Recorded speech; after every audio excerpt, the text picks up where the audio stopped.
बहुत महत्वपूर्ण है। इसका मीनिंग मतलब टीचर, शिक्षक या अध्यापक नहीं होता। इस शब्द का मीनिंग कोई मेल जोल नहीं मिल सकता, कहीं पर भी किसी डिक्शनरी में नहीं मिल सकता। गुरु शब्द दो शब्दों से बना है, एक है गु और एक है रू। गु का मतलब है, मीनिंग है अंधकार, और रू का मतलब है अंधकार को दूर करने वाला। गुरु का मीनिंग है जिसके भीतर सूरज उग गया हो, सूरज उग गया हो, गुरु के अंग अंग से रोशनी झरझर रही हो। अनंत अनंत काल बीत जाते हैं, कोई सदगुरु होता है। सिद्ध तो बहुत होते हैं, सदगुरु बहुत थोड़े। सिद्ध वो जिसने सत्य को जाना, और सदगुरु वो जिसने जाना और जनाया भी। सिद्ध वो जो स्वयं पा लिया लेकिन बांट ना सका। सदगुरु वो जिसने पाया और बांटा।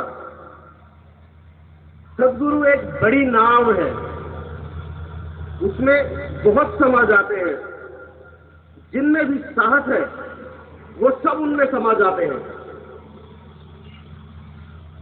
सदगुरु का संदेश एक है, फिर चाहे वो कबीर हो, हजरत मंसूर हो, या हजरत जलालुद्दीन रूमी, या और भी। इनके नाम ही अलग हैं, लेकिन इनका स्वर, इनकी पुकार, इनका मैसेज एक ही था, एक ही है और एक ही रहेगा। इनकी भाषाएं अलग अलग होंगी, मगर इनका भाव, मेरे भाइयों, भाव एक ही है, अलग हो नहीं सकता। जिसने सदगुरु को पहचान लिया उसने सभी को पहचान लिया, क्योंकि उसी में सब मौजूद है। जो पहले हुए वो भी, जो अब है वो भी, और जो आएंगे वो भी। मैंने देखा है लोग अक्सर ये कहते हैं कि ये अच्छा नहीं, वो अच्छा नहीं, कैसे मान ले ये सदगुरु है। लोग भांपने, जांचने चले जाते हैं। हमें अपने अंधकार का तो पता नहीं, और हम सदगुरु को भांपने की कोशिश करते हैं, साजिश करते हैं। खुद का पता नहीं, कोई हमारे पास कसौटी नहीं, बस एक विचार है जो कहानी के आधार पर हमने याद कर रखा है, या किसी ने हमें रटाया हुआ है कि गुरु या मुर्शिद ऐसा होगा, वैसा होगा। जैसे गौतम बुद्ध, मोहम्मद सल्लल्लाहु अलैहि वसल्लम, ख्वाजा गरीब नवाज, ख्वाजा कुतुबुद्दीन बाइख्तियार काकी साहब, या और भी बड़े बड़े नाम। लेकिन जब वो जीवित थे, यानी हयात थे, तब भी हमने उन पर लांछन लगाया, उनका विरोध किया, उन्हें गलत साबित करने की साजिश रची। हम वही हैं जिनकी वजह से मोहम्मद सल्लल्लाहु अलैहि वसल्लम को एक जगह बचने ना दिया, कभी यहां कभी वहां। हम वही हैं जिन्होंने उनके पास बैठकर वो पाक शराब ना पी, बल्कि उन्हें बेहद तंग किया। हाँ, हम वही हैं हम। कितनी अजीब बात है, आज जो जीवित नहीं, हमने उन्हें अपना गुरु मान रखा है। मैंने देखा है कई लोगों को, मिला हूं, क्योंकि जिनका नाम है, जो आज जीवित नहीं है पर फेमस है, क्योंकि कुछ मनगढ़ंत कहानियां, सम स्टूपिड स्टोरी, फैंटेसीज उनसे जोड़ दी गई। चमत्कार, बेबुनियाद बातें, तो सबने सोच लिया कि वही थे और वहीं तक सीमित थे सदगुरु।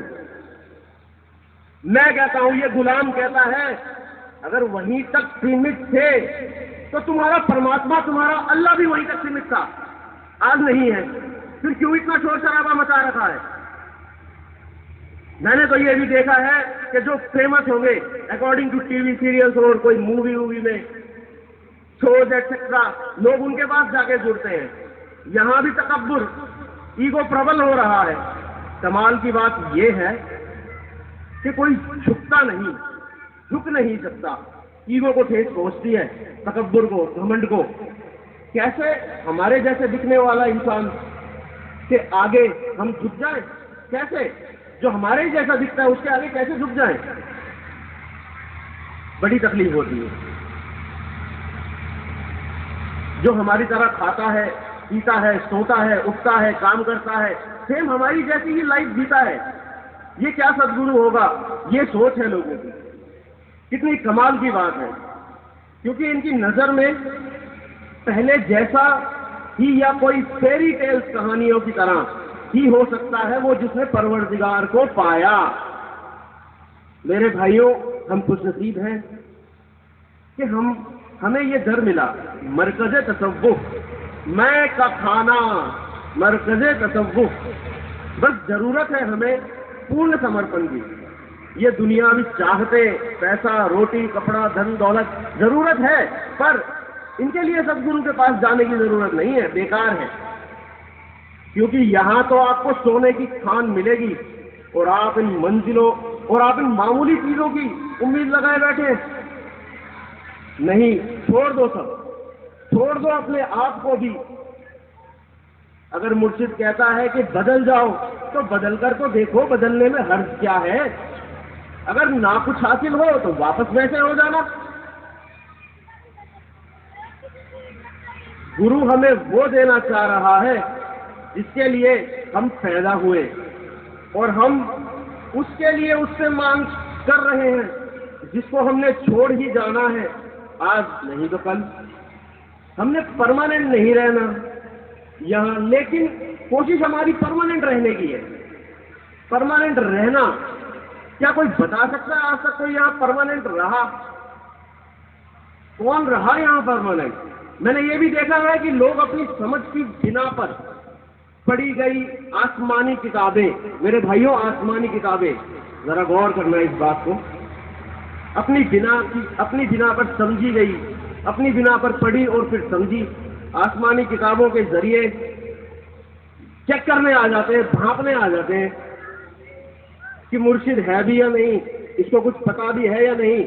लेकिन मेरे भाइयों, सरकार बायजीद बस्तामी ने फरमाया है, कुरान को पढ़ने के 4 तरीके हैं। एक जो आम लोग पढ़ते हैं, ज्यादातर लोग, जरा गौर करिएगा मेरे भाइयों, जो आम लोग पढ़ते हैं। दूसरा बातिन, तीसरा तरीका है बातिन का भी बातिन, और चौथा वो जो कहा नहीं जा सकता, बयान नहीं किया जा सकता। और आपने तो अपनी समझ से पढ़ा है, वो समझ जो अपने खुद का भला या बुरा नहीं समझ सकती। मेरे भाइयों, दोस्तों, बस दे दो अपने आप को और देखो, मिटा दो अपने आप को। ये अवसर खो न देना, जीवित सद्गुरु की संगत को खो न देना। अगर पूर्ण समर्पण ना किया तो हमें शक है अपने गुरु पर। तुम भी उन्हीं की तरह हो जाओगे जो सद्गुरु को बुरा भला कहते हैं, गालियां देते हैं। वो गालियां इसलिए देते हैं क्योंकि अपने आप को दूर रखना चाहते हैं, गालियों के जरिए ईगो बचा रहे हैं। अगर गालियां ना देंगे तो अट्रैक्शन हो जाएगा, और अट्रैक्शन हो गया तो खुद ही मिट गई। उसमें वो दीप जल गया। और देखना, थोड़ा बच के अपनी सोच समझ को छोड़कर ही जाना, बैठना सद्गुरु के पास, क्योंकि ऐसा मौका फिर ना मिलेगा। मेरे भाइयों, मैं आज अपनी बातचीत को खत्म एक छोटी सी कहानी के साथ करूंगा। एक फकीर अपने 3-4 मुरीदों को लेकर हज की यात्रा पर निकला। वो उस यात्रा के दौरान कई गांवों से गुजरा, और उन गांवों में न उनको किसी ने रोटी दी, न पानी दी, न ठहरने के लिए जगह दी। क्योंकि अक्सर ये आप भी जानते हो, और ये अक्सर होता आया है कि फकीरों के साथ किसी ने अच्छा बर्ताव नहीं किया, बुरा भला ही कहा,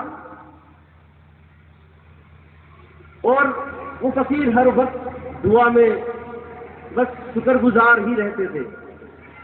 एक दिन वो रेगिस्तान तक पहुंचे, चलते चलते फकीर दुआ कर रहे थे कि हे रब्बुल आलमीन, तेरा शुक्रगुजार हूं, तेरा शुक्रगुजार हूं।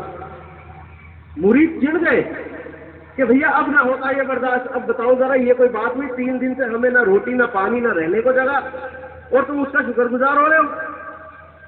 फकीर ने आंखें खोली, आनंद के आंसू थे। भावुकता पूरी थी और कहा, क्या 3 दिन के लिए हमारी सिर्फ यही जरूरत थी, रोटी पानी और रहना? वो हमारी जरूरत को बेहतर जानता है,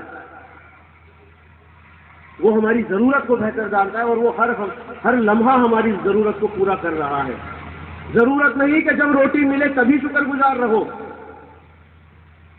थोड़ा सोचो, थोड़ा गौर करें। शुक्रिया मेरे भाइयों, शुक्रिया।